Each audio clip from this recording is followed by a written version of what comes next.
Hey, sixth grade. Happy Monday morning. This is Sunday night for me. Let's jump right into pod, shall we? Things that are going on.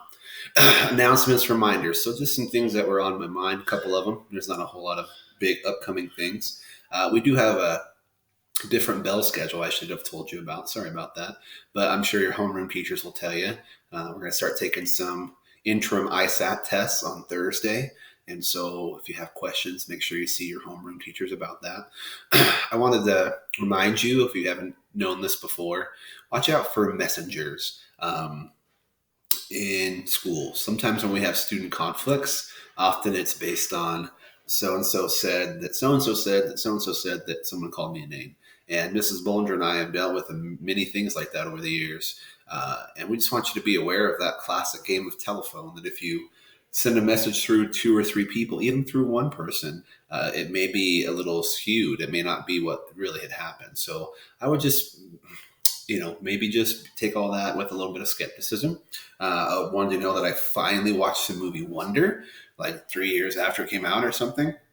So I read the book, but if you haven't seen that, it's pretty good. Good message in it. I kind of avoided it for a long time because I thought it would make me cry a lot, and it did. But this is the quote that ends the book, which I thought was something to be nice, or would be nice to share with you. It says, "Be kind, for everyone is fighting a hard battle, and if you really want to see who people are, all you have to do is look." It's just that empathy piece, okay? And sometimes when people's conduct is confusing or drives you crazy, you never know what they're going through, okay? And so maybe just, and if you want to get to know them a little bit, look at them, okay? You'll see what's really going on in their head. So I encourage you to watch that movie, to be kind always, and just think about, what are they going through, have some empathy, and watch out for rumors and messengers, okay? From last week, we got into habit 5, which seek first to understand, then to be understood, the full name. We shorten it to listen first, talk second. And we learned that, yes, you need to use your ears, eyes on the speaker, close your mouth for a bit, but also listen to your heart. That's real quality listening with the intent to understand what that person really needs and how you can help them. And then I love this quote that we shared last week that, you really can't learn a whole lot from just talking. Great way to learn. I saw this when I was reusing this from last year. I can't find a good spot for my head today. Trying to understand parents. And I don't know why I threw this in last year when we're talking about the habits, but I thought maybe it's something that would be good for you as sixth graders. So, one thing that would be good to actually listen, and I'm not talking about just doing what they say, even though that's important. If you're told to clean your room or something, yeah, I'd encourage you to do that. But really trying to understand where they're coming from. Okay, if they have these rules that you think are sort of unnecessary, maybe try to come to grips with why. Okay, or ask them how their day was and really pay attention. So I found this picture last year sometime. That's my mom and all my brothers and sisters. This is me with the huge head, and my little sister and all the older ones. So I think one benefit of seeking to understand them first is you'll see that they're pretty remarkable. For a good portion of my life, I was raised by just a single mom, and she did some pretty amazing things. And so I think if you really look at what they do for you and in at their job and in their community, you'll probably respect and love them that much more. And another one is, guess what? If you seek to understand them and really listen to them, you'll probably get your way more often because you'll build that trust, have a stronger relationship, understand the things that are really important to them. And so I think that at your age, there can be a big time of conflict if you're not careful with parents. And I think it's really important to try to just listen with the true intent to understand where they're coming from. Okay. So remember, habit 5 has two parts to it. So certainly you want to listen first, but there's another part of that. And I think that's what this quote is about. Seeking first to understand requires consideration, but seeking to be understood requires courage. You do have to put yourself out there. If you only practice the first half of habit 5, always listening, never saying anything, you could be a lose-win mentality doormat situation. And it's not healthy for you. So I think I have, speaking of unhealthy, a little video here, if it works. I was thinking there were some copyright issues. So you may have heard of this show. It's been on for a long time, 30 some years. And it shows a little clip of Homer Simpson not expressing himself. I can't remember the context. This is an old episode. But he's not seeking to express himself. And here's some funny consequences of that. Ooh. Muted, sorry. Nothing can make me mad out here. Oh, perfect timing. Nothing can make me mad out here. Milkman! Piano lady! Must suppress rage.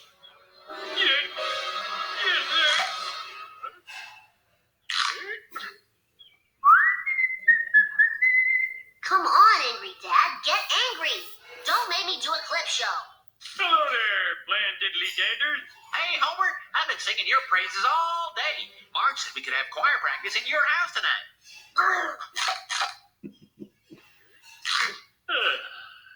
Here's a preview. God said to Noah, build yourself an arky. Animals came on by. Onesies and twosies, elephants and kangaroosies, roosies. They call me Mellow Yellow. Quite rightly. This fellow never bellows. Quite rightly.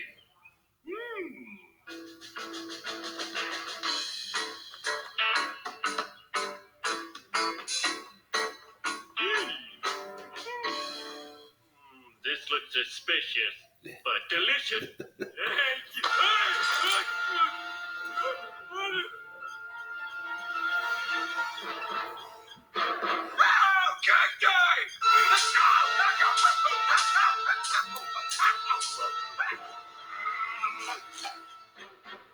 Oh, dirty diapers on strings!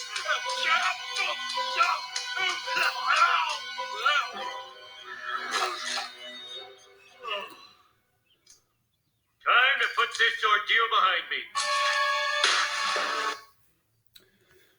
Okay, so I think there's a slide that explains some of that later on, but I will just tell you, if I can get through this. Sorry.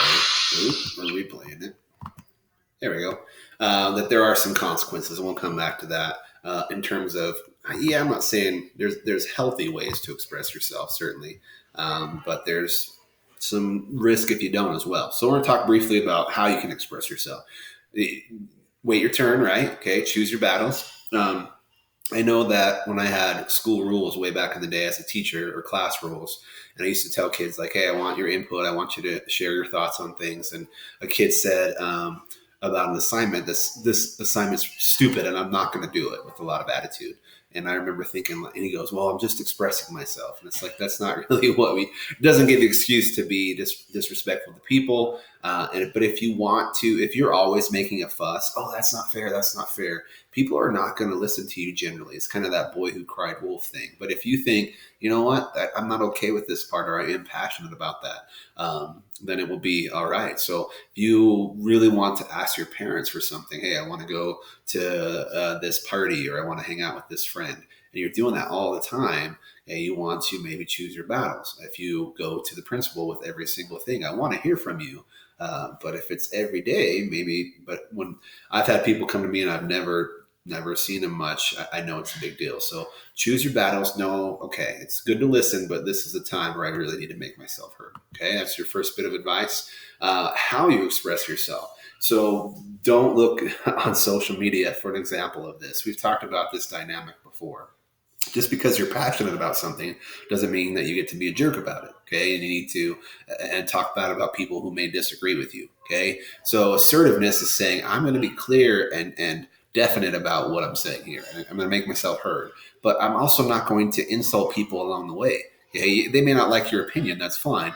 But it doesn't make them an idiot. It doesn't give you a chance or a right to call them names. So when you do express yourself, if you are asking your parents for something, I would be respectful and kind and clear about the way you do it. So if you do it too often, or if you do it with some meanness or rudeness, you may not get yourself expressed very well. All right.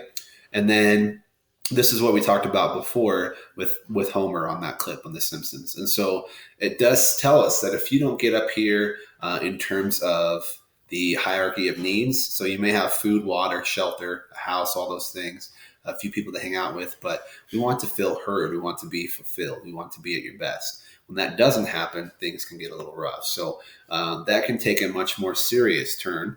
And a few years ago, we had a pod that was all about mental health issues. And so this one isn't all about that. Okay, sometimes making yourself heard is, it has nothing to do with your mental health. But when we put this together a few years ago, I asked some teachers if they would be willing to share some of their experiences with some adverse mental health effects from their life. And I got much more responses than I was anticipating. So this is all staff members and some of them have since gone, but this wasn't from students or anything. So when people tell us that they still experience anxiety daily, family has a history of depression, suffer daily from PTSD and anxiety. I feel that I cannot speak about my history of depression and suicide ideation for fear of being judged. When I first discussed it at work, it was a huge weight off my shoulders. I know that teacher has since left, but I happened to be there when she shared it for the first time, and you could tell it was very liberating for her. What else? If I can give you one piece of advice, it would be to recognize your mental health. It is not scary or weird to have different ways to process things. More people than you know are having this problem. And it is not weakness to talk to someone and tell them that you are struggling. In fact, the majority of your teachers, I don't know about majority, but some people talk to counselors. It's okay to not be okay. That's a good phrase to remember. And we're sharing all that so you can fight the stigma a little bit. This is a video I need to show you sometime that talks about that very few people, when they have a mental health issue, and later on in pod, I'll probably share what exactly that means. But anxiety is not simply being nervous before a test, and depression is not being sad just because something happened. Okay, your favorite football team, the Packers, lost. Okay, that's just sadness. But what we're talking about is depression when you can't pull yourself out of those things, or you may not even have a reason to be sad or anxious when you know, hey, I have no reason to be nervous, but it's just kind of always there. So if those are things that you're struggling with, go get help. If you break your arm, no one's going to judge you for going to get a cast and having it looked at. Okay, that's how we should feel about our mental side of our health. Okay, so when we seek to be understood, that's all aspects, good news, but things that you're struggling with. It's never bad to ask for help. This is actually left over from Mrs. Williams, when used to come and talk to the groups in the pod when we talk about this sort of stuff. She has some experience, but that's a picture of a family that went through some stuff regarding mental health. And she pretty much just says, Mrs. Williams' message is, you never know when somebody might be hurting, and you should always be willing to express things yourself. So to recap, yes, the first half of habit 5 is to listen well and hopefully understand what people are saying, but don't forget that pick your spots and do it in a respectful way, but you need to be heard too, including when you want help. Okay. The quote to end on is not really a quote, but I want you to remember a couple of letters. So at some point in your life, you may come across somebody who has thoughts of hurting themselves or having suicide ideation, as we say. Okay? And we know that sometimes people may just say that as a figure of speech, but I would encourage you to, especially when it's someone you know, or they're acting a little bit differently, which is a big warning sign, okay? Or they're selling off a lot of stuff, or they're going through something. Just remember QPR, that you can be a gatekeeper. Okay? And people used to tell you to say, hey, are you okay? Or are you thinking about hurting yourself? If you have any evidence for that, it's okay to question that. Okay.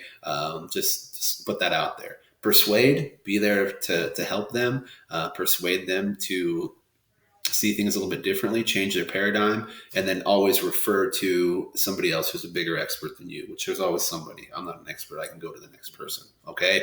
So thanks for listening today, guys. This is a good, important one to talk about mental health, but also just kind of your own. We all want to be heard. And if people say, nobody understands me, I sometimes think of that as like the teenage cliche, someone slamming their door and no one understands me. And then you go listen to your music and you're all sad and all those things. We all did it. I did it at one point, but no one can understand you if you don't express yourself, express your thoughts. Okay. So listen well, but when it's your time in the right way, make yourself heard as well. And don't forget QPR, so you can be a gatekeeper and perhaps save a life. Okay. Thanks, guys. See you in person tomorrow. And that's going to be a good week. Later.